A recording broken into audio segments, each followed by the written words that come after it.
Olá, bem-vindo ao canal do portal Small Caps. Dentro da nossa série Small Caps Entrevista, nós trazemos para você hoje a empresa convidada Dexus. A Dexus é uma empresa que já tem uma longa tradição no mercado brasileiro. É uma empresa que opera em dois segmentos industriais, o segmento químico, e a antiga Sinteco foi fundada em 1950, e também no segmento de tubos de aço, é a Apollo, que foi fundada na década de 1930. A empresa entrou para listagem na B3 em 1997 e, ao longo desse tempo todo, consolidou a sua marca e a sua presença nesses segmentos. É uma empresa que atua fornecendo insumos para outras empresas. Então, não é uma empresa que a gente vai ver produtos de consumo fabricados por elas. Esse tipo de negócio não é uma coisa tão familiar para nós, né? Pessoas que não estamos acostumadas com o setor industrial. Então, a gente vai aproveitar essa nossa entrevista com a Dexus para entender como é que isso funciona. Há um aspecto muito interessante na história da empresa, que é o processo de turnaround pela qual ela passou. A empresa passou por uma dificuldade empresarial e econômica e também financeira, e em 2013 ela entrou com um pedido de recuperação judicial para conseguir resolver os problemas, e ao longo de 7 anos, até o ano de 2020, a empresa passou por uma completa reestruturação empresarial, financeira, colocou as contas em ordem, e em 2020, depois de ter cumprido todas as obrigações do processo de recuperação judicial, a empresa levantou a recuperação judicial e hoje em dia é uma empresa absolutamente livre para trabalhar sem nenhum tipo de amarra que tinha o processo de recuperação judicial que alguns de vocês já devem ter presenciado em outras empresas. Esse processo trouxe a Dexus a um outro patamar, e isso foi, inclusive, refletido nos preços. Quem teve uma visão antecipatória do que aconteceria nesse processo da Dexus, conseguiu comprar as ações da Dexus em preços que eram da ordem de R$2, e ao longo desse processo da recuperação, que foi até o 2020, e que se estendeu o processo de precificação para cima até meados de 2021, o preço chegou a R$16. Então, foi um processo onde o mercado reconheceu a mudança de patamar da empresa. A partir de junho do ano passado, com todos os problemas que a economia mundial e a brasileira também enfrentaram, a maioria dos preços de todas as ações e o próprio índice Bovespa retrocedeu para níveis abaixo daquilo que tinha acontecido no ano de 2021, e hoje nós estamos vendo a Dexus num processo de consolidação da sua presença nos vários mercados onde ela atua. Nós vamos ver daqui a pouquinho, mas antes a gente vai falar sobre o negócio da empresa, os números da empresa, a precificação que ela tem, e vamos tentar entender quais são as principais perspectivas para que o investidor possa fazer uma ponderação sobre o investimento nas ações da Dexus. Agora eu passo a palavra, então, para o nosso convidado, que é o Rafael, que é o CEO da Dexus, e eu agradeço desde já a gentileza de ter aceitado o nosso convite para essa entrevista. E peço a você, Rafael, que explique um pouco para nós qual é o negócio da Dexus, né, nos dois segmentos onde ela atua, as questões de custo que vocês enfrentam, a política comercial, enfim, explica um pouco para nós em que ambiente empresarial que vocês tocam os negócios da Dexus. É com você a palavra, Rafael. Tá bom, muito obrigado, Cláudio, pela oportunidade, pela introdução da nossa companhia, e a oportunidade também de trazer um pouco mais de conhecimento sobre a Dexus, as suas operações, um pouco também dessa trajetória que você comentou de reestruturação. A Dexus é uma empresa com operações quase que seculares, né, como você bem colocou, A gente tem mais de 80 anos de tradição na produção de tubos de aço carbono. Vamos falar um pouquinho sobre essa operação. Também quase 70 anos de operações no segmento químico. Vamos tentar aqui detalhar um pouco mais também sobre a nossa atuação no segmento. E, então, resumidamente, a Dextus é uma holding que consolida essas investidas, essas operações industriais em 2 segmentos principais, que é o segmento químico, que atua na produção de resinas termofixas, formaldehído e resinas termofixas, principalmente para o segmento de painéis de madeira, também para outros segmentos, mas esse é o principal setor de atuação e de direcionamento dos nossos produtos, das nossas resinas, e atua também no segmento de produção de tubos de aço carbono, onde a gente tem a exposição aos segmentos da construção civil, petróleo e gás, infraestrutura e energia, mais recentemente, com um posicionamento no segmento de energia solar fotovoltaica. Nós atuamos no segmento químico com 2 sites industriais da GPC Química, um no Paraná, em Araucária, e também em Minas Gerais, em Uberaba. Temos também uma coligada, a Copenor Metanor, no polo petroquímico de Camaçari. E no segmento aço, 2 unidades Fabris, uma no Rio de Janeiro e a outra em São Paulo, na cidade de Lorena. Falando um pouco sobre essa trajetória comentada pelo Cláudio, que traz, como eu comentei, muitas décadas de tradição, de operação nesses segmentos, nós tivemos, nos anos mais recentes, a condução, uma reestruturação das operações, dos negócios, da Dextus, das suas investidas, em função de um processo de dificuldades econômicas, financeiras, onde foi necessário, nesse período, um processo de reestruturação, um turnaround bem intenso.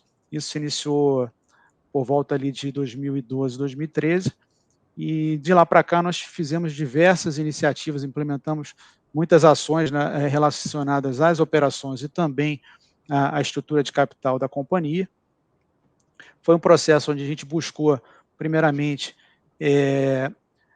fazer uma reestruturação de custos, enxugar a estrutura, trazendo mais eficiência para as operações, reestruturar também a questão do seu endividamento. A companhia se encontrava num nível de alavancagem muito alto, incompatível com a capacidade de geração de caixa naquele momento, e então foi necessário um processo de reestruturação da sua estrutura de capital e também das operações, que foi o processo que conduzimos nesses últimos anos e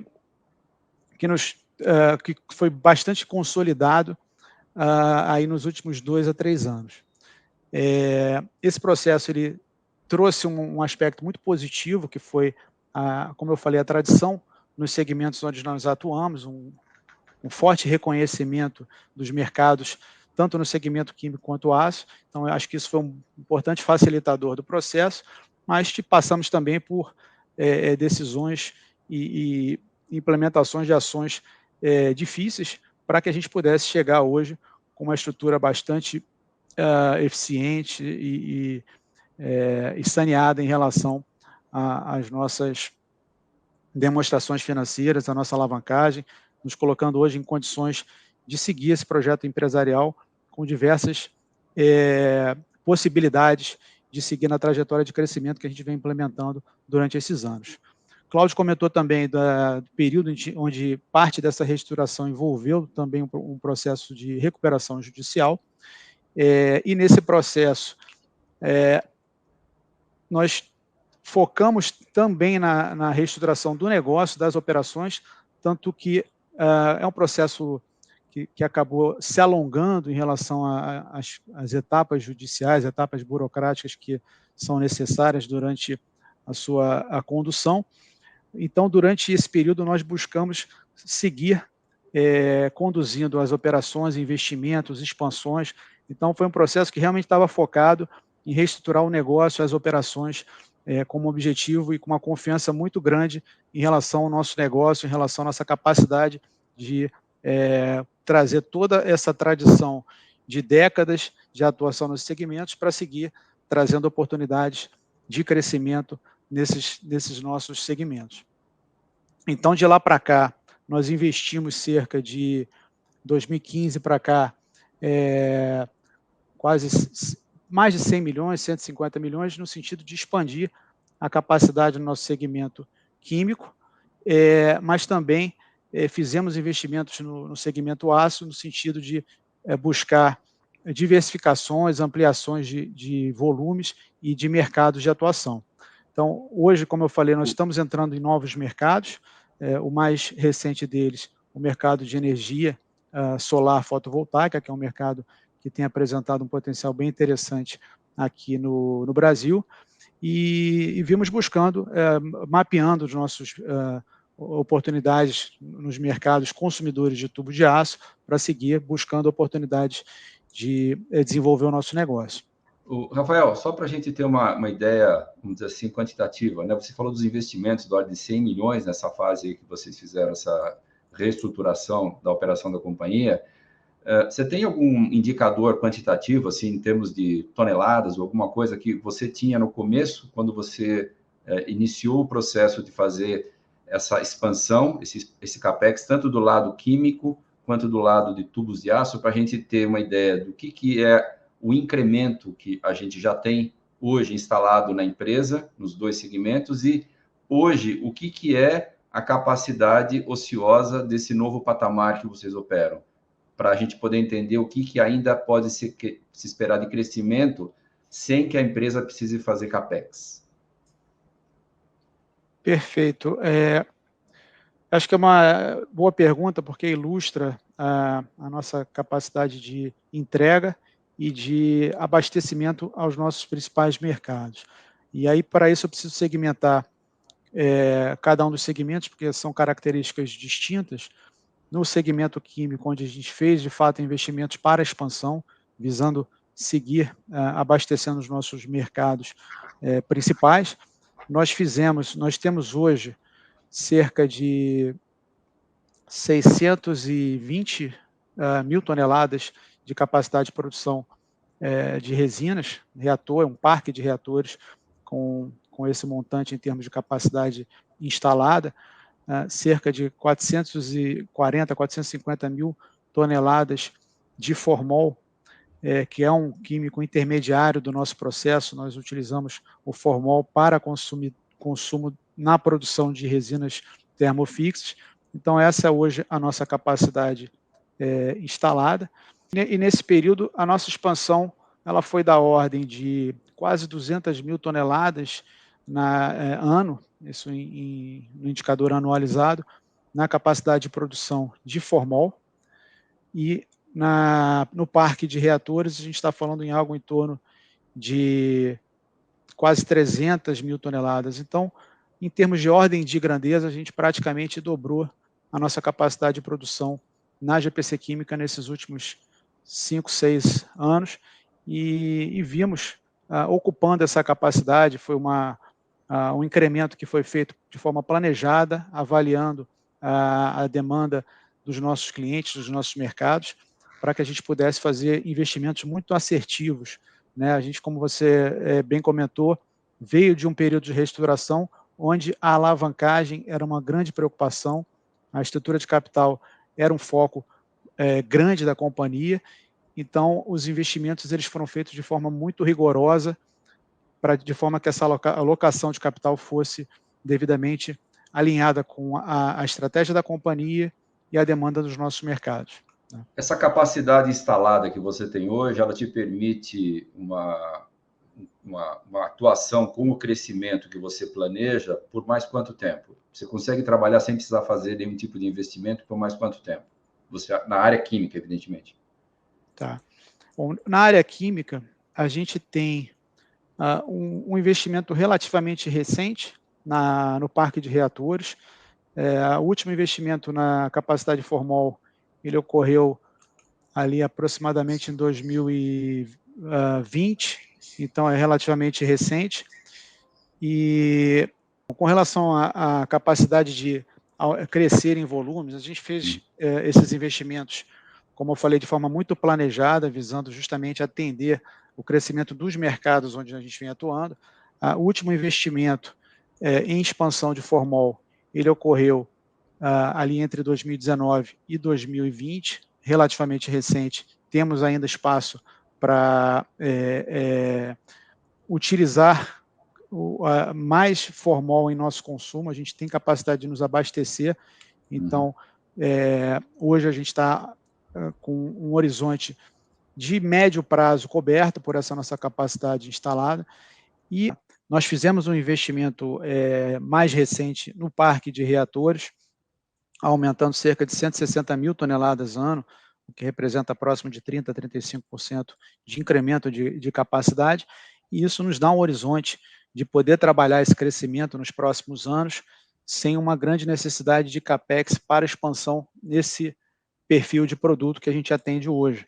Então, eu diria que no curto prazo, não existe uma demanda para esse capex de expansão. Hoje a gente está operando com nível de disponibilidade para fazer o crescimento dos próximos anos, como havíamos previsto para o segmento, é um segmento que tem vetores de crescimento importantes, e a gente tem se preparado para seguir abastecendo esse mercado, que é um dos nossos principais atributos, é poder se abastecer com confiabilidade os nossos mercados. Então, esse investimento ele tem uma visão, ele está alinhado com a nossa visão estratégica de sempre trazer confiabilidade para os nossos clientes, de que o produto vai estar disponível, e também entendendo que esse crescimento ele deve ocorrer conforme as expansões do próprio mercado de painéis, da própria produção de painéis de madeira e, consequentemente, na nossa demanda. Então, eu diria que, respondendo objetivamente a sua questão, no curto prazo, a gente não tem uma demanda latente para esses novos investimentos. No entanto, a gente tem buscado, como parte da nossa visão estratégica, diversificar a atuação, e os investimentos eles podem ser voltados para adequar a nossa produção, desenvolver os nossos processos, visando atender outros segmentos dentro da nossa expertise, dentro da nossa cadeia de valor. Então, a companhia ela segue buscando projetos, segue monitorando seus mercados e buscando projetos para poder investir dentro da nossa expertise, dentro das nossas competências, e aproveitando toda essa infraestrutura de ativos industriais e da nossa cadeia produtiva, onde nós temos uma gestão de insumos que nos permite não só uma escalabilidade, mas também uma aplicação do nosso conhecimento em outros segmentos. Essa é a visão em relação ao segmento químico. E aí eu vou aproveitar a tua pergunta para comentar também. Antes da gente passar para o outro segmento, uma curiosidade que a gente volta e meia quando a gente conversa com as empresas, as industriais, projetos de expansão, é muito comum elas colocarem o que é a TIR que eles esperam minimamente em qualquer projeto de expansão. A Dexus tem alguma filosofia? Você tem algum parâmetro para esse tipo de decisão? Olha, a gente vai fazer uma expansão para tal produto ou em tal planta, e ela tem que ter um retorno mínimo, uma TIR mínima de tanto, ou não existe esse número para vocês? Vocês veem caso a caso? Como é que funciona? A gente tem visto a nossa seleção de projetos, decisão de investimentos, ela obviamente é pautada por indicadores de retorno do investimento, mas primeiramente ela segue um alinhamento, uma aderência com a nossa visão de estratégia, né? E a estratégia tem sido focada primeiramente, falando do segmento químico, né, em manter o nosso posicionamento de um dos principais fornecedores de resinas para o segmento de painéis de madeira. Então, a gente vem buscando investimentos que têm como objetivo abastecer esse segmento, acompanhar ao crescimento, mas, obviamente, passando por um crivo de indicadores de retorno do investimento, retorno do capital investido. A gente não tem divulgado, né, quais são as métricas de TIR, de indicadores de retorno, mas é um critério de seleção de projetos e de investimentos que passa por essa aderência estratégica, para que a gente tenha o foco alinhado com o nosso core business, com a nossa visão de longo prazo para a companhia, né, sendo bastante direcionado e focado no nosso objetivo. E seguindo também esse critério de indicadores econômico-financeiros para poder adequar na nossa seleção de projetos e alocar o capital necessário. Tá? Existe esse processo, a gente só não tem a abertura desses indicadores, né, em publicações, por isso eu estou reservando essa informação aqui, mas o processo é bastante rigoroso. Tá, antes da gente falar sobre a parte de aço, né, do segmento aço de vocês, eu queria que você trouxesse para nós, assim, para nós leigos desse mercado, um pouco mais de tangibilidade, o que é o teu cliente. Quer dizer, quando você fala, eu forneço resinas termoplásticas, eu forneço formol, ou algum tipo de produto químico que vai ser vendido para uma determinada empresa, tal. Aonde isso é aplicado? Quer dizer, que tipo de empresa compra isso e que tipo de produto vai virar, né? E também, se você puder falar um pouquinho, assim, quais são os principais insumos, quer dizer, de quem você compra, quais são qual é a dinâmica desses preços? Vamos supor que você dependa de preço de petróleo. A gente já tem aí um cenário de petróleo extremamente volátil, né? Então, assim, seria interessante para a gente entender um pouquinho, ainda dentro do setor químico, essa questão. Quer dizer, quem que é o seu comprador? Só para a gente ter uma ideia. É o cara que faz... Você falou indústria moveleira, né? Mas, assim, querendo entrar um pouquinho mais até onde vai.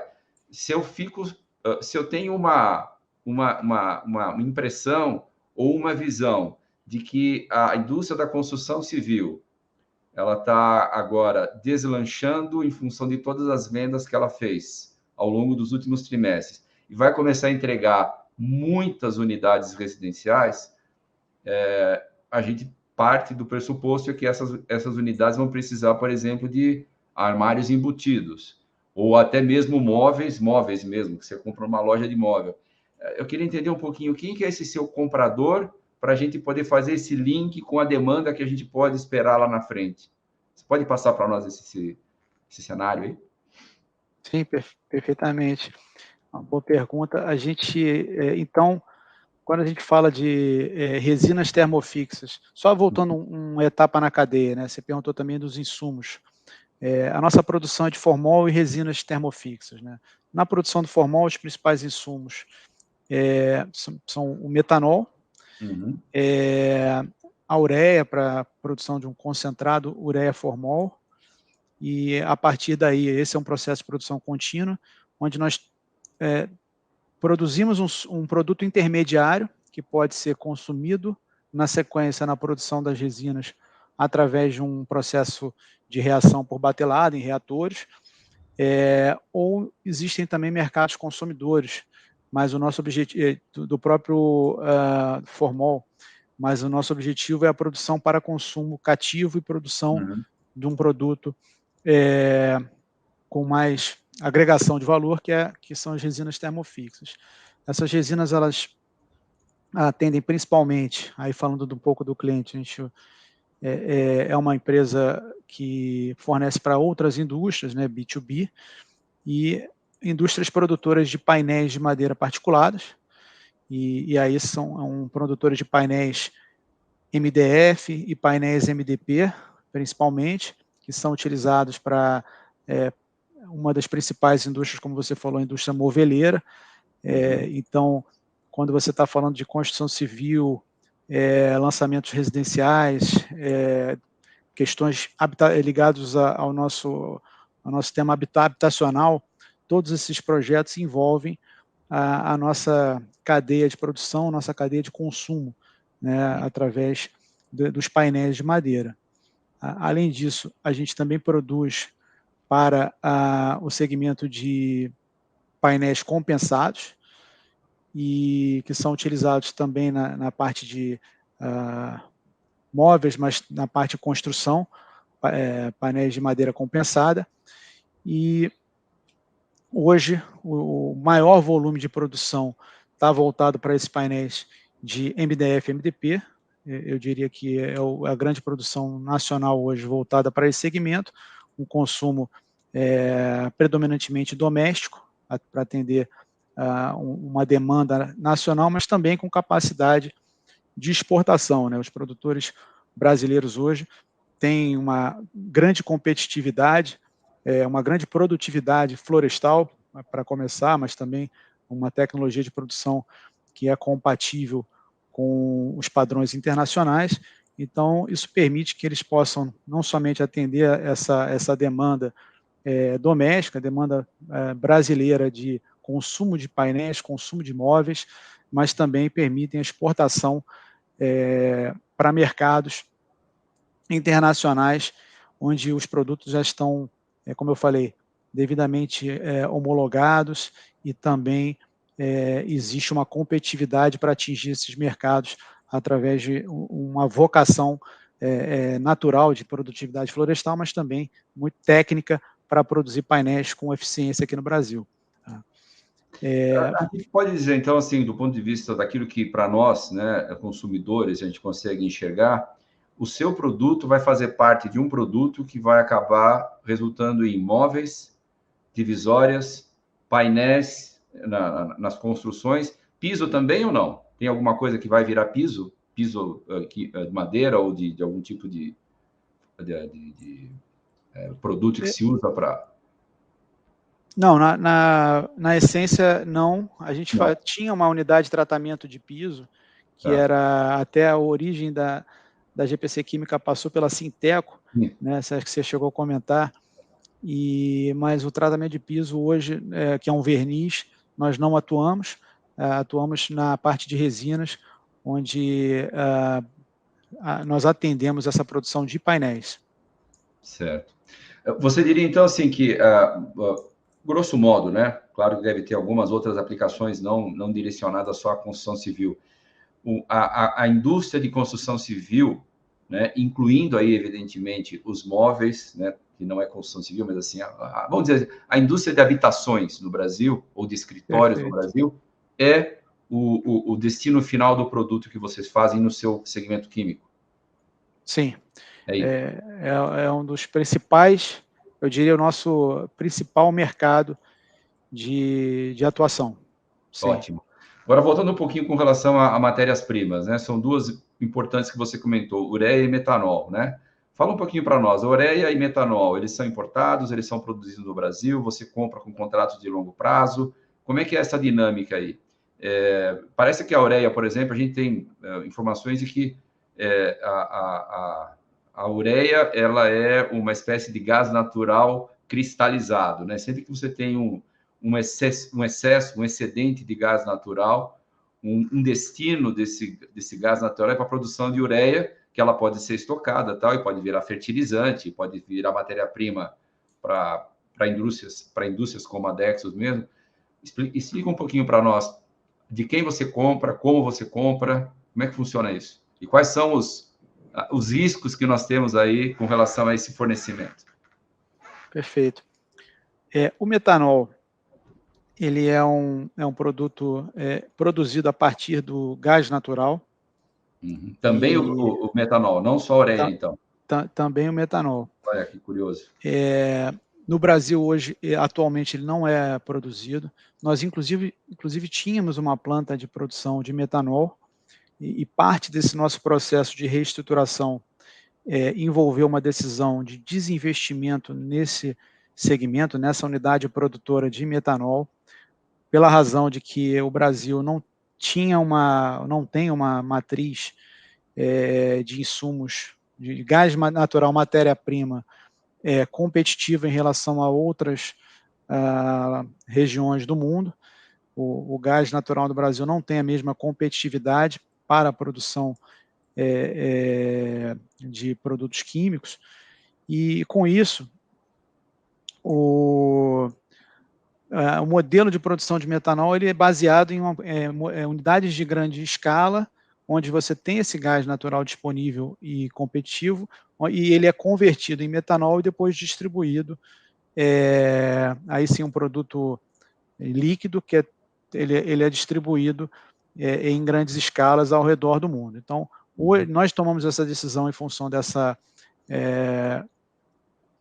equação onde o gás natural não tinha uma correlação direta aqui no Brasil com a precificação da commodity metanol, então havia um descasamento e isso trazia uma instabilidade no modelo de negócio, e era uma unidade também que requeria, uma unidade petroquímica requer muitos investimentos. Então, uma decisão importante que foi tomada em 2013 de paralisar essa unidade de metanol produtora, era uma das únicas, haviam 2 plantas de metanol no Brasil, as 2 foram paralisadas por essa mesma razão, e ali nos trouxe uma decisão importante de foco no core business e ajuste do nosso modelo de negócio, que passou a contar com metanol 100% importado.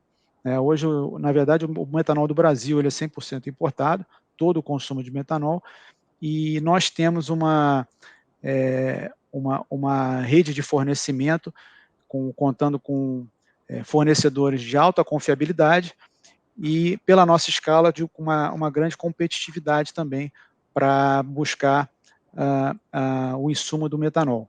E, com isso, nós temos esse abastecimento na nossa cadeia produtiva desse insumo que é um dos principais para a produção do formol. A importação do metanol que você usa é feita por você mesmo e você tem fornecedores externos ou tem vários fornecedores internos que fazem essa importação e a distribuem no mercado brasileiro? Não, essa importação é feita por nós, pela GPC Química. E são contratos de longo prazo, é spot? Como é que funciona? Como é que o gás natural teve uma disparada de preço, agora tem essa história do a precificação, a precificação do metanol, ela segue uma lógica de mercado internacional de commodities. Então, eu entendi assim, o ângulo da pergunta é bastante pertinente, ela segue uma lógica que flutua conforme a precificação internacional de commodities. E, dessa forma, como é que isso se reflete na nossa estrutura de custos, né? Existe uma dinâmica do segmento de produção de resinas e consumo para a produção de painéis, que leva em consideração essa variação, buscando refletir no modelo de precificação esse ajuste de preço alinhado com o preço da commodity, com o preço do insumo químico. Então, ou seja, regularmente... quando você comercializa o seu produto, ele já embute uma certa flexibilização de preço para o seu cliente, que é ditado pela oscilação do preço do metanol, que, por sua vez, está ligado à oscilação de preço do gás natural, é isso? Perfeito. Não, a questão da oscilação do gás natural e da precificação do metanol já é uma questão do produtor do metanol. Sim, claro. Aí são contratos estabelecidos entre o produtor do metanol e o seu consumo o seu fornecedor de gás, né? Mas o que rege a relação de consumo do metanol e a sua precificação são contratos para garantir abastecimento, para garantir condições, mas ligadas a uma precificação internacional da commodity metanol. Agora, falando em termos de escassez, né? A gente é leitor de jornal, né? A gente vê as notícias do seguinte: a Rússia cortou o fornecimento, há alegações que teve um problema técnico, outros acham que não tem nada a ver com um problema técnico, é uma questão, vamos dizer assim, geopolítica, né? A impressão que dá é que já existe e deve perdurar a escassez de gás natural, pelo menos na Europa, né? Isso daí, de alguma maneira, pode afetar a disponibilidade dessa matéria-prima para você ou não? Sempre vai ter essa matéria-prima, na sua maneira de ver, mas com preço maior. Como é que funciona isso para você? Você vai ter esse tipo de problema pela frente, eventualmente?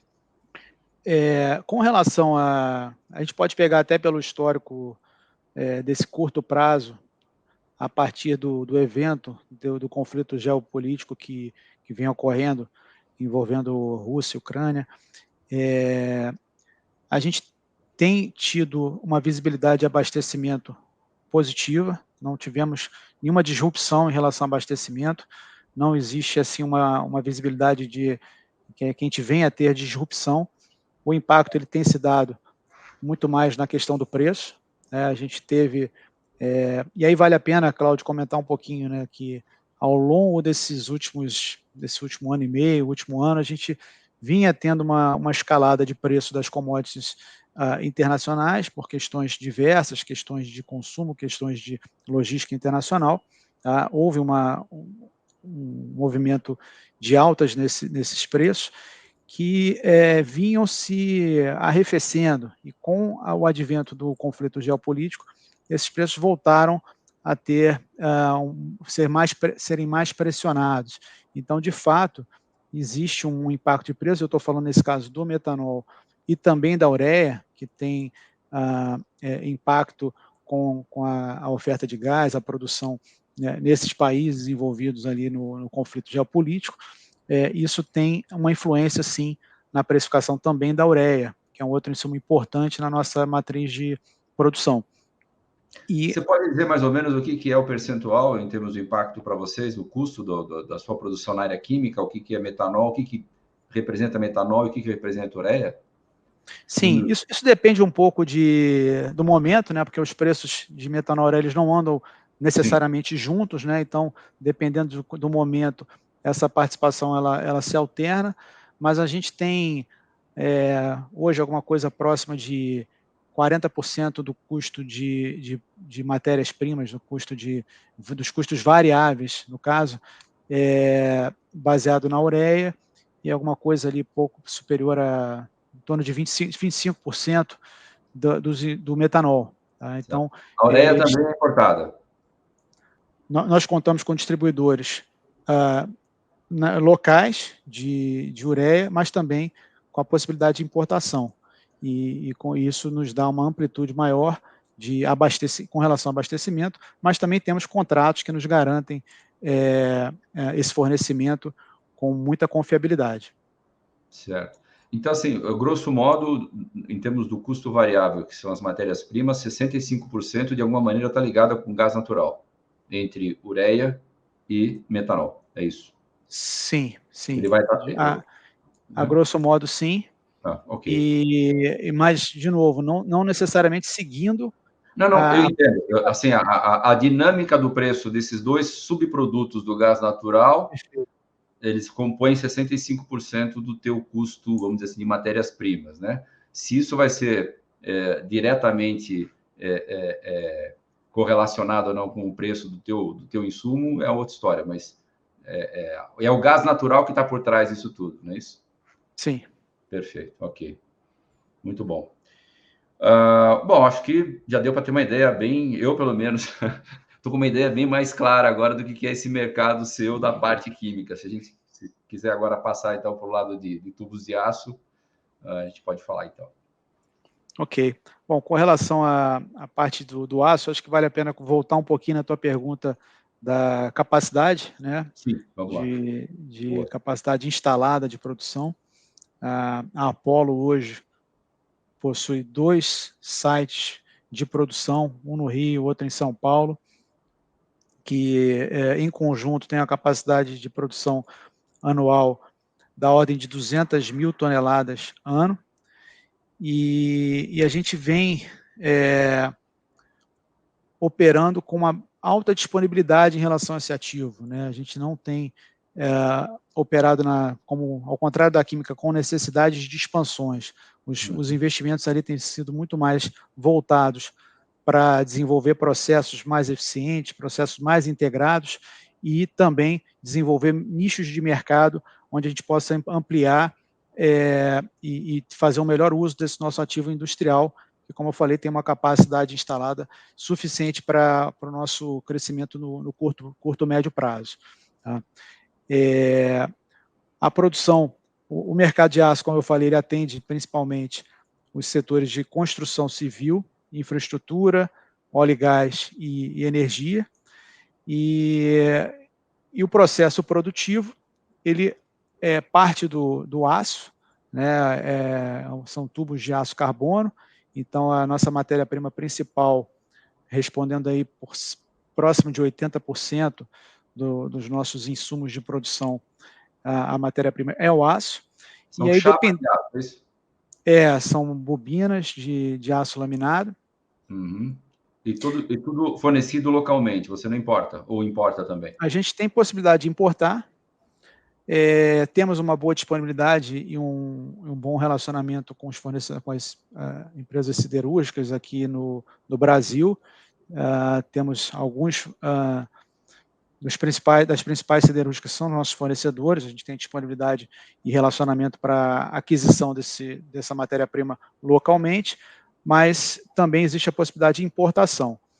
Ocorre que a precificação dessa matéria-prima no mercado local leva em consideração também a precificação internacional, e com isso acaba que as usinas elas buscam estabelecer patamares de preço que sejam competitivos em relação a esse aço importado. Então, embora a gente esteja sempre monitorando e buscando as formas mais competitivas de obter essa matéria-prima, de suprir a nossa produção, a maior parte a gente tem sido atendido pelo mercado brasileiro. Ok. Vamos falar um pouquinho, então, do lado... Bom, e esses contratos são spot também, como é no lado químico, quer dizer, ou tem contratos de fornecimento de longo prazo, com algum tipo de indexador, ou é... Não, desculpa, só uma correção, Cláudio. No segmento químico, nós temos compras spot de insumos, mas temos contratos também que garantem o nosso fornecimento no longo prazo. Então, existem também contratos de médio e longo prazo okay. em que nós operamos na nossa cadeia de suprimentos. Tá? Okay. No caso do aço, nós temos fundamentalmente são relacionamentos de longo prazo, mas são relações comerciais de curto prazo no spot, não existem contratos de fornecimento estabelecidos para o longo prazo. As compras são feitas com uma avaliação, uma programação, olhando para esse médio prazo de planejamento de produção, mas com colocação de compras spot. Tá, ok. Ótimo. Bom, falando então por outro lado, né, os seus clientes aí, as Petrobras da vida, e como é que é esse leque de compradores dos tubos da Apollo?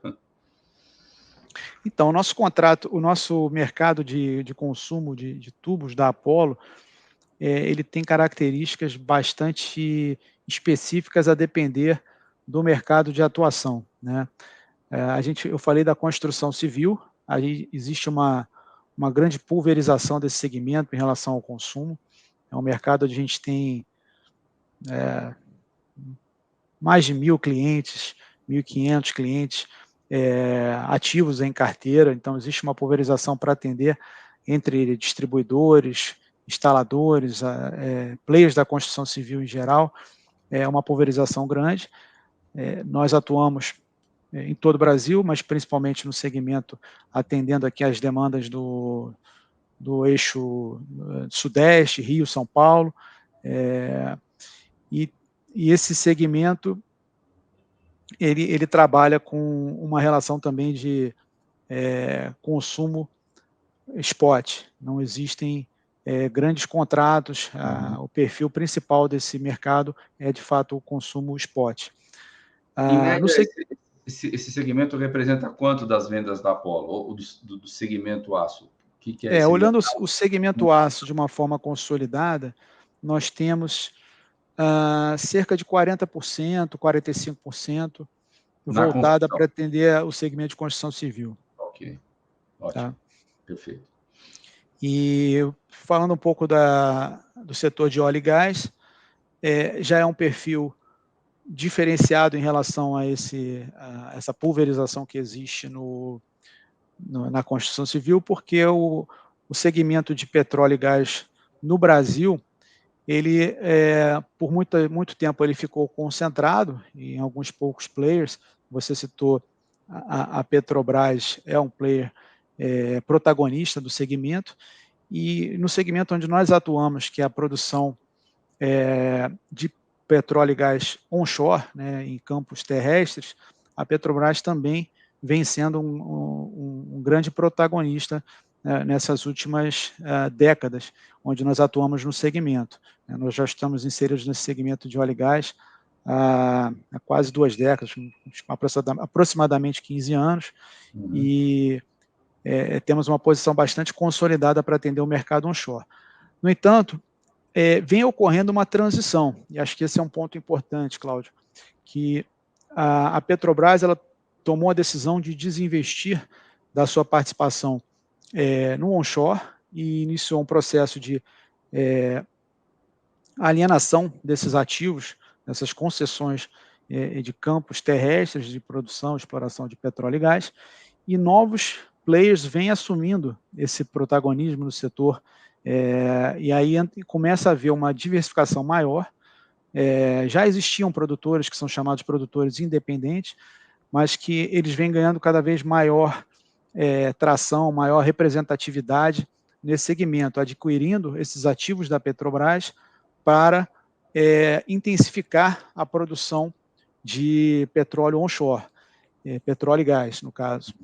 E existe, inclusive, uma perspectiva ligada ao Ministério de Minas e Energia, um programa que foi denominado como REAT, né, o Programa de Revitalização das Áreas de Exploração e Produção Terrestre, que coloca como perspectiva dobrar a produção de hidrocarboneto, de petróleo e gás, durante essa década, até 2030. Então, é um movimento que está trazendo uma dinâmica diferente para esse segmento, e com isso a gente tem observado um perfil de cliente, um perfil de mercado com um pouco mais de pulverização, com novos players, novos, tanto nacionais quanto estrangeiros, que estão assumindo esse papel agora durante a transição da Petrobras e a produção e essa visão de atuação na produção e exploração de petróleo e gás em campos terrestres. Tá? Rafael, Desculpa, ainda é eu diria que um mercado concentrado, relativamente concentrado, né? Quando eu falo aí de 1.000, 1.500, 2.000 clientes, no caso da construção civil, ainda é um mercado que abrange algumas poucas dezenas de players, de produtores independentes, mas já se espera, já se observa uma diversificação maior do que vinha ocorrendo nas últimas décadas com a presença predominante da Petrobras. Veja se o meu raciocínio está certo. Uma dessas, a gente está notando claramente que a Petrobras ela tem desinvestido, né, esses campos, principalmente onshore, e está focando no pré-sal, né?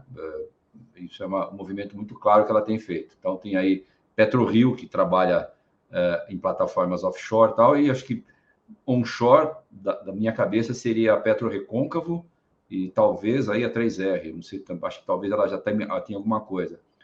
A impressão que eu tenho é que isso é benéfico para os fornecedores de produtos e de equipamentos para esse tipo de exploração de petróleo, porque eu acho que negociação e comercialização com a Petrobras tende a ser mais complicada até pelo tamanho da empresa, as coisas devem ser um pouco mais morosas, tal.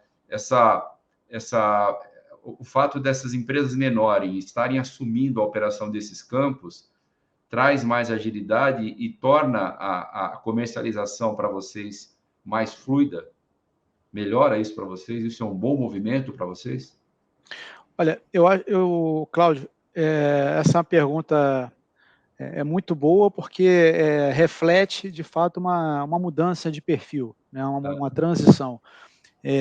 A gente está muito presente nesse segmento, bem posicionado em relação à capacidade de atender todos esses novos players, e acreditamos que é uma dinâmica que vai trazer, até por essas perspectivas que têm sido anunciadas pelo REAT, né, pelos próprios produtores independentes, como esses que você citou, um desenvolvimento, novas campanhas de exploração, o que vai trazer um potencial de aumentar o volume de consumo de tubos, tanto para E aí, para segmentar, são tubos de revestimento, que a gente chama de casing, e o tubo de produção, que nós denominamos tubing. São 2 perfis de tubo que são direcionados para esses mercados. Então, nos 2 perfis de produto, espera-se que novas campanhas de exploração e o aumento na produção venha a aumentar o dinamismo e o volume demandado pelo segmento. Com relação ao perfil de morosidade ou agilidade que você comentou, né, a Petrobras ela tem um perfil mais voltado para o offshore, ela declara a sua estratégia de negócios voltada para o offshore, que são projetos de maior magnitude, de maior volume, e isso, até as campanhas de offshore requerem prazos mais alongados, enquanto que no onshore os prazos de projetos e desenvolvimento dos campos, eles são relativamente mais curtos. Isso já traz um dinamismo maior que, ao focar num perfil ou no outro, né, a Petrobras identificou sua maior vocação nesse perfil de atividade offshore, enquanto que esses novos atores, né, os novos players do segmento, já têm um perfil mais direcionado para esse tipo de produção terrestre. Então, tendem a trazer uma dinâmica diferente, além da questão do consumo, dos volumes, que eu acho que o segmento inteiro vem percebendo como um potencial de aumento, como o próprio programa do REAT vem sinalizando, né, como uma das metas do programa. Tá. Falando em investimento, a Europa, até por conta desse abalo, né, com relação ao suprimento de energia, incluindo gás, está anunciando planos muito ambiciosos de investimento na indústria de óleo e gás, né, coisa de 1,5 trilhões de dólares ou de euros, nada mesmo, porque hoje em dia está 1 para 1. Isso pode ter algum tipo de oportunidade, trazer alguma oportunidade para vocês, ou a Dexus está bem focada e vai, por enquanto, focar mais no mercado nacional? A Dexus tem um foco principal no mercado nacional, mas também, através da sua investida Apollo, ela também estabelece relações comerciais com outros mercados, né? Aqui a gente tem um volume, um direcionamento para exportações. No caso do petróleo e gás, como o nosso produto ele é muito adaptado, é muito direcionado para o segmento de atividades terrestres, existem mercados onde a atividade de petróleo e gás ela é muito mais intensa no onshore, nos campos terrestres, como é o caso dos Estados Unidos, no Canadá, e nós temos um direcionamento também para atender esses mercados. São mercados onde o nosso produto ele é muito bem reconhecido, muito bem recebido, e nós temos sim um direcionamento em complemento ao atendimento que nós temos aqui ao Brasil, as demandas do segmento no Brasil, nós temos um direcionamento para esses mercados onde existe uma demanda de produção, exploração onshore. Hoje a nossa produção voltada para exportação, ela atende principalmente a América do Norte, mas não há uma restrição de buscar outros mercados, mas é muito uma questão de onde a gente entende que existe uma aderência maior e uma competitividade para chegarmos nesses mercados, atender demandas que sejam diretamente relacionadas à nossa capacidade de produto, nossa capacidade técnica, e como eu falei hoje, a América do Norte é o principal mercado para exportação. Certo. Hoje você tem um volume de exportação de quanto para a América do Norte? Ou um volume de exportação de quanto, incluindo tudo, América do Norte e todos os outros países para quem você possa exportar? Dá uma ordem de grandeza. Uma ordem de grandeza, aproximadamente 15% da nossa produção, ela está isso avaliando aí o total do consolidado do segmento aço, aproximadamente 15% ele é direcionado para exportações. Tá. E o seu feeling é que esse share, esse percentual de 15% pode aumentar ao longo do tempo? ou o teu foco vai ficar em 85% no Brasil mesmo, que é um mercado que você já explora há tanto tempo assim? A capacidade para atender novos mercados em termos de capacidade instalada, como eu comentei, nós temos um ativo Uhum. que tem hoje uma capacidade disponível para buscar esse crescimento. O fato é que existem hoje algumas restrições em relação à exportação. No Uhum. caso, os Estados Unidos ele tem cotas Ah, para receber o material, os produtos de aço, né, de determinados países. No Brasil tem também uma cota de produção, de consumo. Então uhum. essa é uma restrição que nós enfrentamos. Ok. Existe também outras dificuldades, logísticas, né, os fretes internacionais, eles foram bastante impactados com esse período, a partir da pandemia, houve um desequilíbrio em relação à logística internacional. Então isso cria algumas restrições para a atuação em mercados internacionais, mas a gente vem acompanhando, a companhia está sempre atenta a oportunidades nesse mercado para poder atingir novos mercados, buscar oportunidades, uma vez que a gente tem a capacidade instalada para poder produzir e temos reconhecimento do produto em Uhum. relação à qualidade, em relação à eficiência de entrega. Isso é um reconhecimento que nós já temos nesses mercados, que nos facilita em relação a uma abordagem comercial. Você comentou também,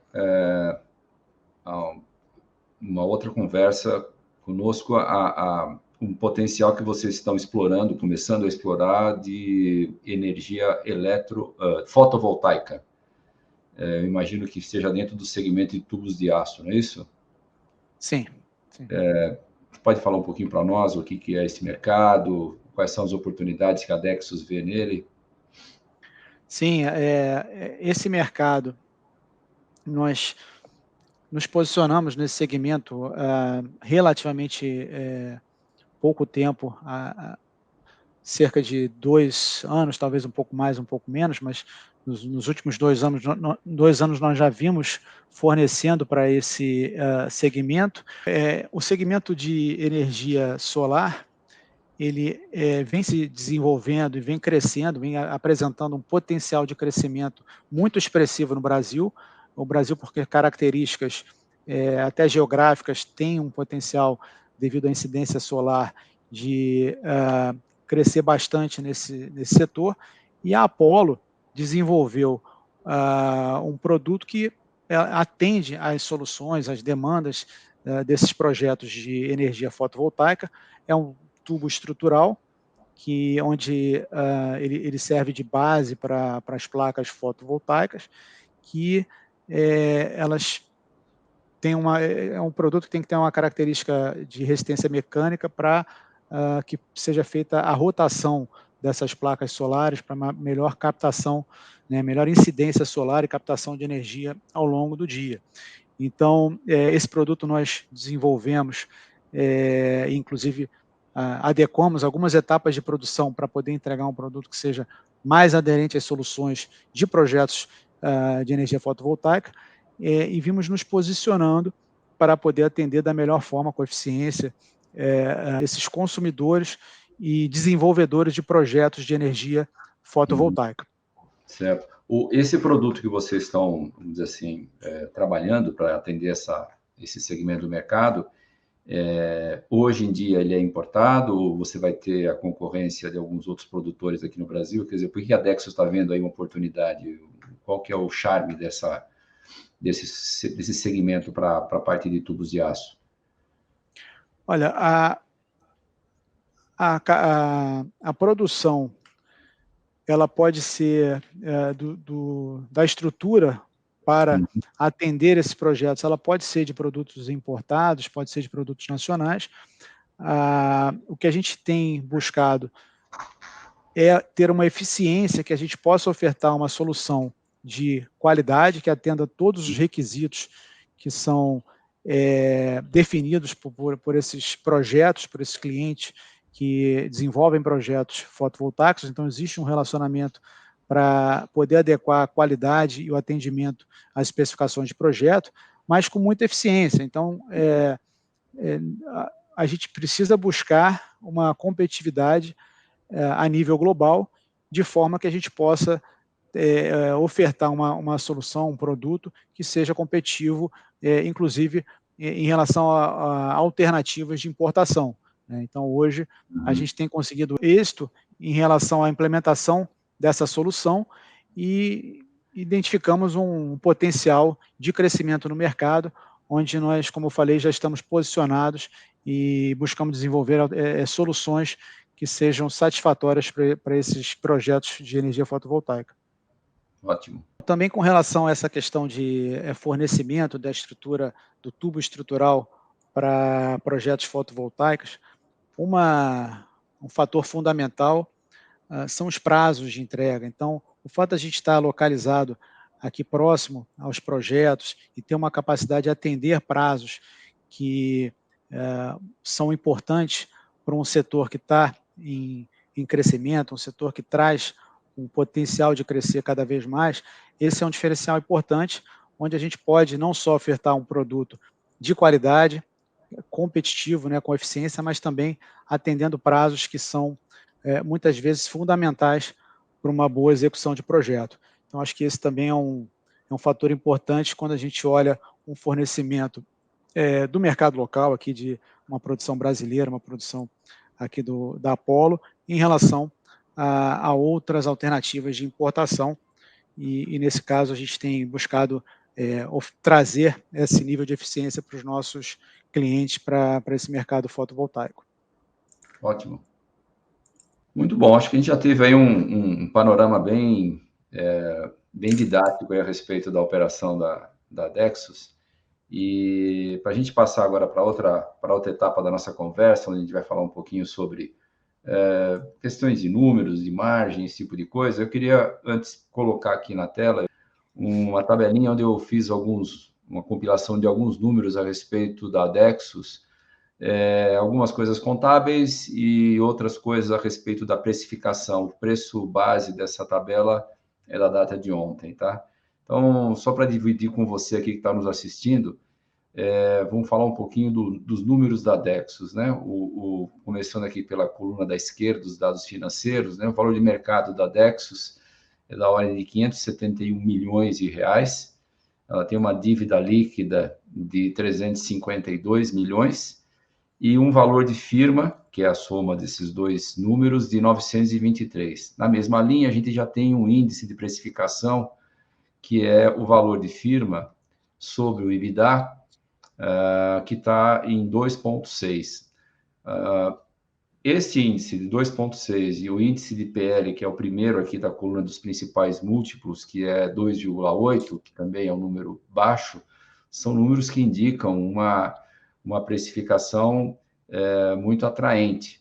Evidentemente que ela é atraente se a gente tiver uma perspectiva de que os lucros e a geração de EBITDA, no mínimo, fiquem no mesmo patamar que nós vimos até agora, que são os últimos 12 meses. Mas isso dá uma ideia para nós de que volume, ou de potencial, melhor dizendo, de oportunidade que hoje a ação da Dexus, dada essa precificação, oferece para o investidor. Então, é realmente um número baixo, né, que indica um potencial de upside. A gente vai tentar entender aqui depois com o Rafael qual que é a tendência, né, das margens, do crescimento de receita. Continuando ainda com relação aos números contábeis dos dados financeiros da Dexus, nos últimos 12 meses encerrados em junho de 2022, nós tivemos aí 2,18 bilhões de reais de faturamento consolidado, obviamente as duas unidades, os dois segmentos, química e tubos e aço, gerando um lucro bruto de 420 milhões de reais, que se traduz numa margem bruta de 19,2%, um EBITDA ajustado entenda-se EBITDA recorrente, de 357 milhões de reais, que se traduz uma margem de 16,4% e um lucro líquido de 206 milhões de reais, com uma margem líquida de 9,4%. o patrimônio líquido da empresa é de 527 milhões e mais um último indicador de precificação, que é o preço sobre o valor patrimonial, é o preço que a empresa tem no mercado dividido pelo valor contábil do patrimônio líquido dela, está dando 1,1, que também é um índice extremamente baixo. Então, todos os indicadores indicam, ou apontam, né? Indicador indica demais, né? Mas apontam para uma situação de um razoável potencial de retorno sobre essa ação. Algumas outras informações importantes para que você considere com relação a Dexus como uma opção de investimento. Ela tem um volume médio de transação na Bolsa da ordem de 2,1 milhões de reais por dia. Não é um volume de liquidez muito grande, mas para a pessoa física é um volume que dá para você fazer uma compra e venda sem ter muito problema com relação à disponibilidade, seja para comprar ou de comprador querendo comprar a sua ação. Então, é um número que para uma empresa small cap, que é o caso dela pelo tamanho do valor de mercado, e para um investidor, pessoa física, é bastante razoável para se trabalhar. Uma outra coisa muito interessante também, que a empresa, como a gente já comentou, ela passou por um processo de recuperação judicial e mesmo durante esse período ela pagou dividendos. A gente tem aí, nos últimos 12 meses, um payout médio de 20% nos últimos 5 anos. Claro que é uma média, então, como média, a gente vai ter sempre algumas distorções, mas é só para ter uma ideia da ordem de grandeza da distribuição dos lucros ao longo, na forma de dividendo, evidentemente, na forma de proventos para os acionistas. E nos últimos 12 meses, o yield do dividendo foi de 6%, que é um yield bastante interessante. Então, essa é, vamos dizer assim, a foto que a gente pode ter da empresa agora. Queria agora passar para o próximo slide para a gente dar uma olhadinha de como é que foram os indicadores financeiros em termos de receita. Nesse material que eu extraí da apresentação da Dexus com relação ao segundo trimestre, a gente tem aí um quadro que mostra uma evolução das receitas no semestre com um crescimento bastante vigoroso.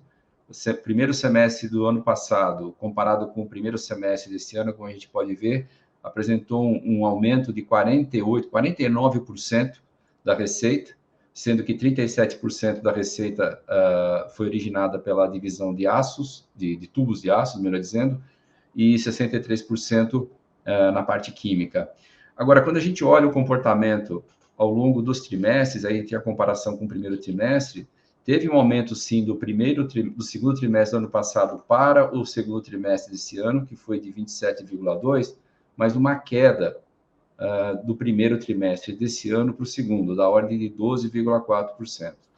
Essa é uma coisa também que a gente vai discutir um pouquinho com o Rafael. No próximo slide, a gente vai ver alguns indicadores de margem, o EBITDA ajustado e o lucro líquido. O que a gente nota é que houve uma queda nas margens, quando você vê tanto na comparação de semestre a semestre, quanto no trimestre. O trimestre, evidentemente, o comparável do ano anterior. Com relação ao lucro líquido, com relação ao EBITDA, teve um aumento de 2,1 trimestre a trimestre. Houve um aumento de 2,1% com relação ao volume do EBITDA, que é explicado pelo grande aumento que teve na receita. Com relação à margem, né, me corrigindo agora, com relação à margem, a gente nota uma queda, no caso do trimestre a trimestre, de 9,3%, e com relação ao semestre, a gente teve um aumento no volume de 22,7% de semestre a semestre, porém, também uma queda de 2% na margem, de 2 pontos percentuais, na verdade, não 2%. Então, o que a gente nota é que depois de um período onde toda a indústria, onde toda a economia brasileira teve um desempenho muito grande e muito bom, na maior parte dos segmentos, a partir de 2022, e a Bolsa acompanhou isso, a gente teve uma reversão, uma certa extensão das tendências de margem e de geração de lucro e caixa operacional.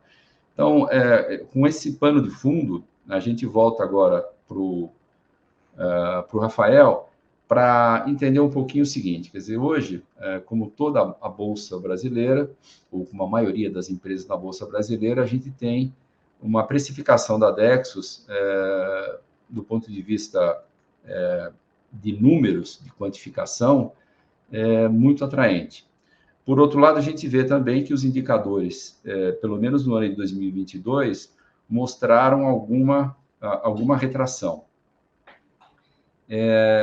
Qual que é a sua percepção como CEO da empresa de como que está esse cenário? A gente tem eleição, a gente tem guerra, a gente tem um monte de coisa acontecendo que joga contra, vamos dizer assim, atividade empresarial, geração de receita, de lucro, de empregos, esse tipo de coisa. Por outro lado, o Brasil, comparado com o resto do mundo, não está indo tão mal assim. Os indicadores são, vamos dizer assim, mais reconfortantes, inclusive com uma tendência de, pelo menos, a gente não ter mais aumento de taxa de juros, o que já é uma grande notícia, sendo que lá fora está o oposto.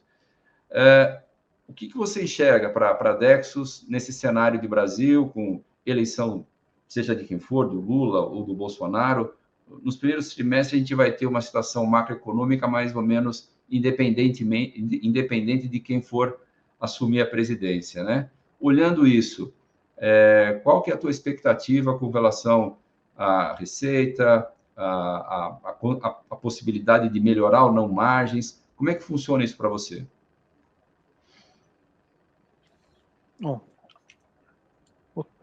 acho que com relação à perspectiva econômica e como isso pode se refletir nos negócios, a gente pode traçar algumas visões, né, até alinhadas com o que a gente vem trazendo da visão de estratégia, de planejamento para a Dexus, para as operações da Dexus. Com relação à questão específica de rentabilidade, projeções, a empresa ela não tem feito o guidance, não tem feito as projeções, publicado projeções, então a gente fica com restrição de fazer comentários mais específicos em relação a esses indicadores, mas comentando em relação à questão macroeconômica que você colocou, até um pouco de questões políticas e como isso pode estar afetando o cenário em relação aos mercados da Dexus, o que a gente tem buscado, Cláudio, é enxergar a nossa visão de negócio dentro de uma perspectiva de longo prazo, né? Esses últimos anos, nós vimos trabalhando, comentamos aqui a reestruturação de um período de quase 10 anos, a gente iniciou ali em 2012, 2013, e de lá para cá já passamos por diversas dificuldades, diversas adversidades em relação aos mercados onde nós atuamos, em relação à economia em geral. Chegamos a ter uma recessão 2 anos consecutivos, ali entre 2015 e 2016, então foi um período de muita adversidade.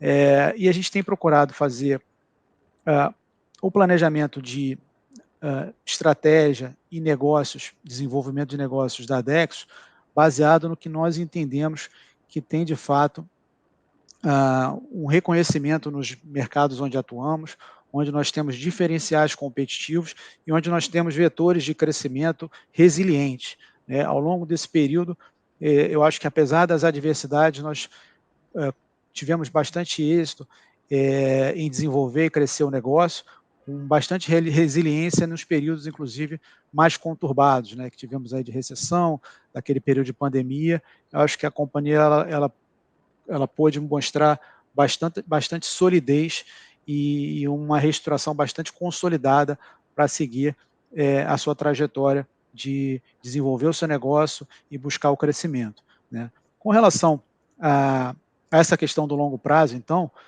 nós temos no segmento químico um posicionamento num setor que está relacionado à habitação, né, questões habitacionais, como os painéis de madeiras aplicados a móveis, por exemplo. Nós temos um déficit habitacional muito grande no Brasil, que é um vetor, uma alavanca para potencial de crescimento. Nós temos um segmento produtor de painéis que tem capacidade também de exportar, e o nosso produto ele está apto, ele traz essa possibilidade de homologar painéis através de resinas com padrões, ou painéis com padrões internacionais de qualidade. Então, além da questão do consumo doméstico, existe também um potencial de direcionar essa produção para mercados internacionais, e isso no longo prazo é o que nós enxergamos para o segmento, em relação ao core business, produção para o setor direcionado a painéis de madeira. Além disso, a outra vertente da estratégia da companhia, ela tem uma visão de diversificar os seus negócios dentro da nossa expertise, dentro da nossa cadeia de produção, dentro da linha do metanol, do formol, da resina. Então, esse é uma outra perspectiva que nós trazemos em relação a trazer mais oportunidades ao negócio. Tá? Com relação ao segmento aço, nós temos também uma visão semelhante, onde já passamos por um período onde a diversidade econômica ela foi muito intensa, a recessão que afetou o país ali nos idos da década passada, ela foi muito mais intensa na construção civil, e nós conseguimos superar esse momento, e hoje vimos apresentando crescimento na atuação nesse segmento de construção civil. E, além disso, nós temos buscado ampliar o leque de atuação, consolidar onde nós já vimos atuando, como o caso da construção civil, mas também no óleo e gás. É um segmento que ele tem demonstrado um potencial, principalmente com esse processo de desinvestimento da Petrobras que nós comentamos, um potencial de crescimento, né, de promover a entrada de novos players num segmento que hoje está favorecido, inclusive, por uma alta do preço de petróleo. Então, esse é um segmento que vem com uma atividade bastante intensa, com preços de petróleo mais altos, favorecendo projetos de exploração e desenvolvimento de produção de petróleo e gás. Além disso, a gente vem buscando diversificar para outros segmentos que complementam esse nosso portfólio.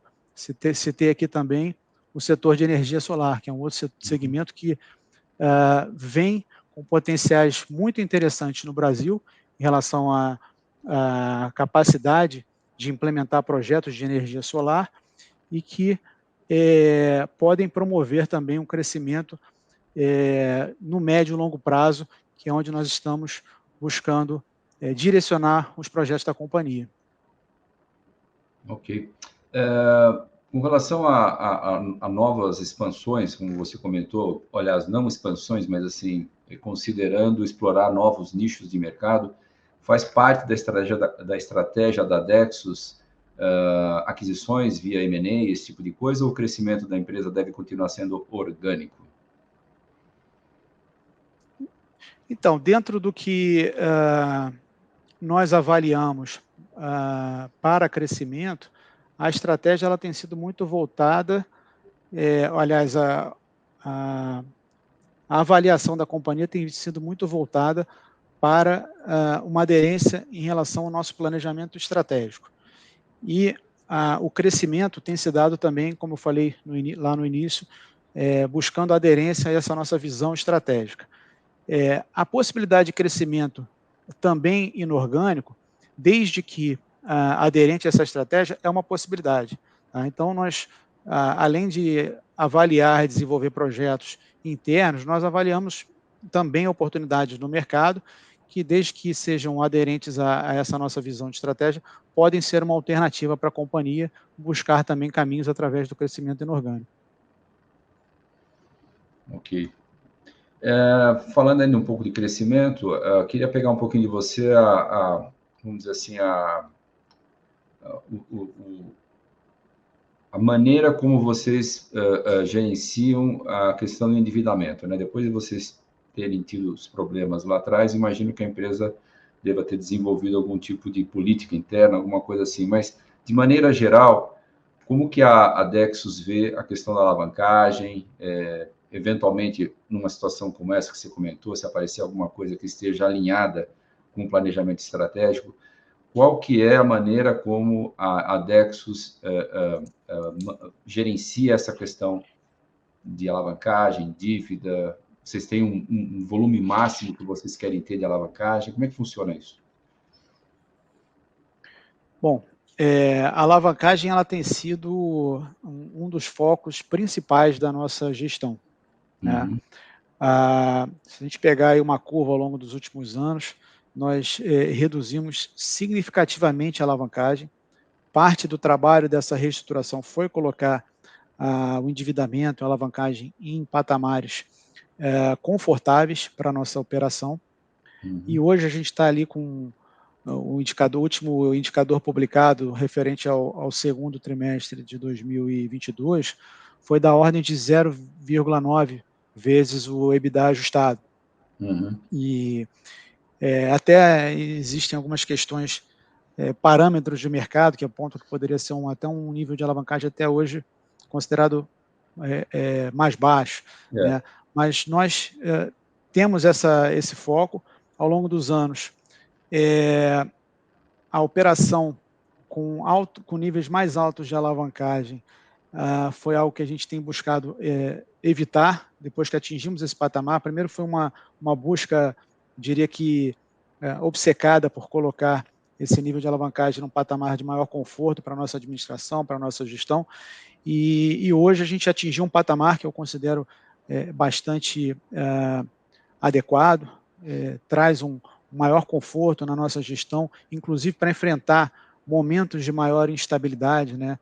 Você comentou em relação à questão econômica, hoje a gente está com pressões monetárias e inflacionárias maiores, o que traz um ambiente de instabilidade, alta de juros, que hoje também inibe um pouco mais a questão do empreendedor, dos novos investimentos, e obviamente, encarece também o custo desse endividamento. Então, a gente tem adotado uma postura mais conservadora em relação à alavancagem.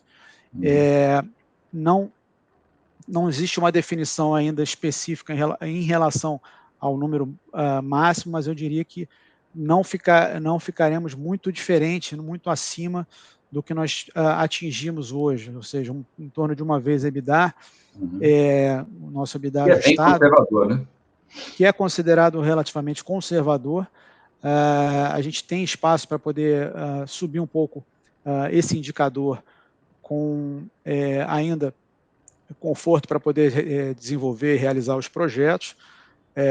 Temos uma capacidade de financiamento bem mais interessante do que tínhamos durante o período de RJ, que comentamos aqui no início, né? Foi um período onde a gente teve que reestruturar a companhia, realizar investimentos, fazer o crescimento do negócio, que entendíamos, tínhamos muita confiança de que era importante e tínhamos um reconhecimento do nosso mercado que nos permitia atingir esse crescimento. Então, foi uma disciplina financeira que nós adotamos, Cláudio, ao longo desse período, que nos permitiu não só implementar os projetos, mas também controlar esse nível de alavancagem.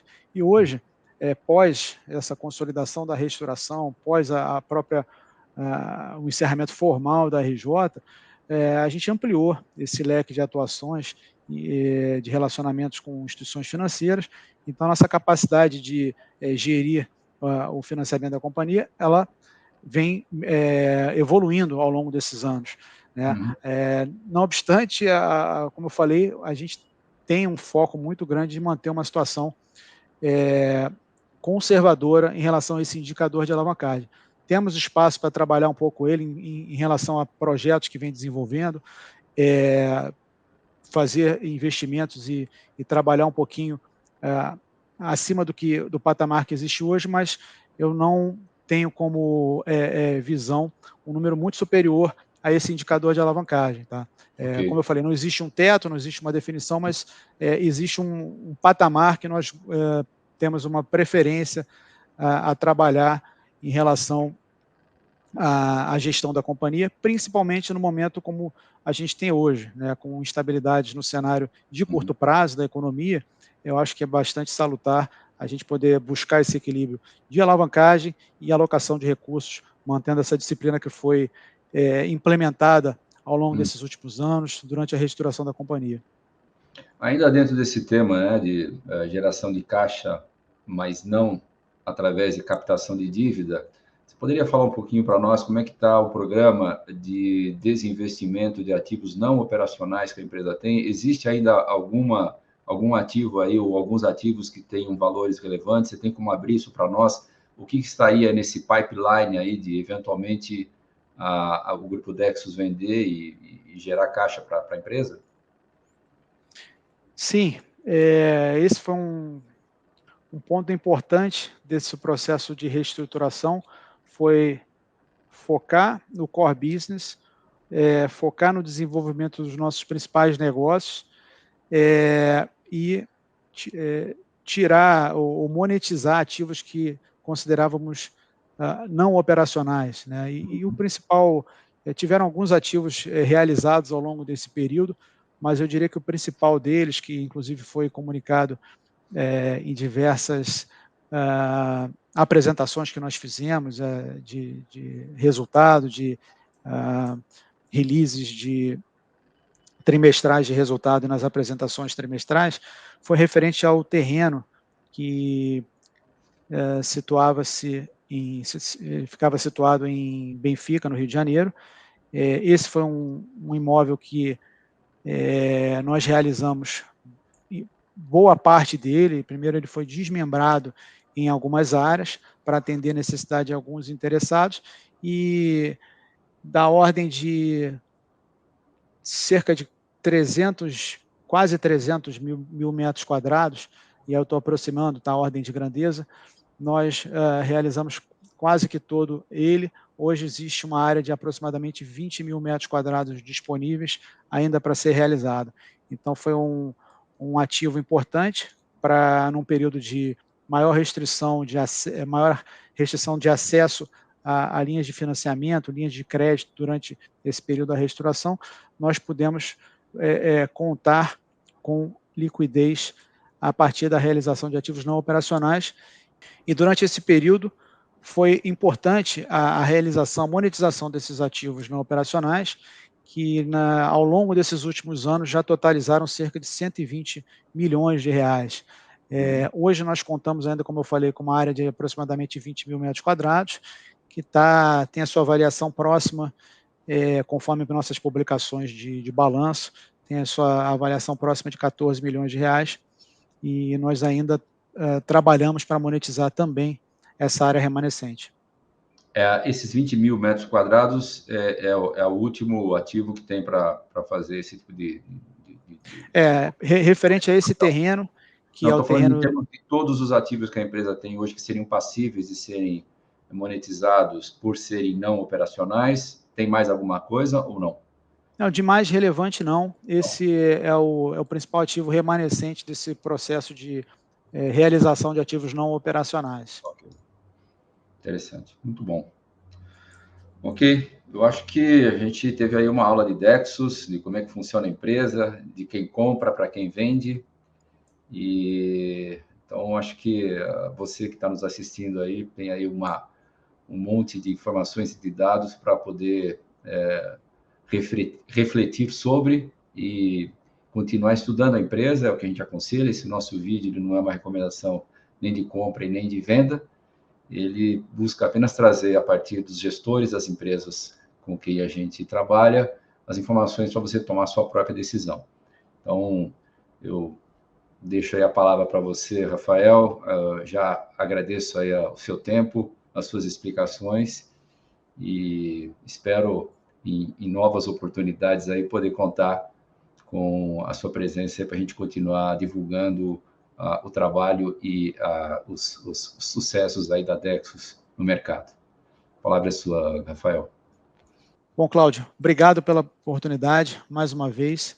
Esse trabalho é um trabalho que a gente vem fazendo com muita intensidade em relação a a todo essa reestruturação que foi feita na Dexus, desenvolver o negócio de forma que a gente possa trazer oportunidades de seguir na trajetória de crescimento, seguir com o potencial de desenvolver o negócio. Essa oportunidade traz um pouquinho mais do que a gente vem buscando fazer, de comunicar, trazer uma melhor comunicação aos interessados, possíveis investidores e acionistas que buscam informações sobre a Dexus. Então, a companhia ela ficou, eu acho que um pouco fora do radar em relação a esse período de reestruturação, e a gente vem buscando melhorar cada vez mais a nossa comunicação, trazer informações de qualidade. Então, esse espaço aqui hoje, essa oportunidade, eu agradeço mais uma vez, porque é mais uma informação que o público interessado pode ter para conhecer um pouco mais o nosso projeto, a nossa companhia e as oportunidades que nós vimos desenvolvendo ao longo desses anos. Muito obrigado, e estamos à disposição também através do nosso canal de relações com investidores. Fiquem à vontade para enviar perguntas, questionamentos. Vai ser um prazer poder trazer mais informações sobre a nossa companhia. Uma boa tarde a todos vocês. Muito obrigado, Rafael. E a você que nos acompanhou até agora, obrigado aí por ter assistido o nosso vídeo, por ter acompanhado esse nosso trabalho, e convido a você a se inscrever no nosso canal, também acompanhar nossas publicações que são diárias no nosso portal www.smallcaps.com.br e também nas nossas redes sociais, no Twitter e no Instagram. Obrigado pelo seu tempo, pela sua atenção, e até o nosso próximo vídeo.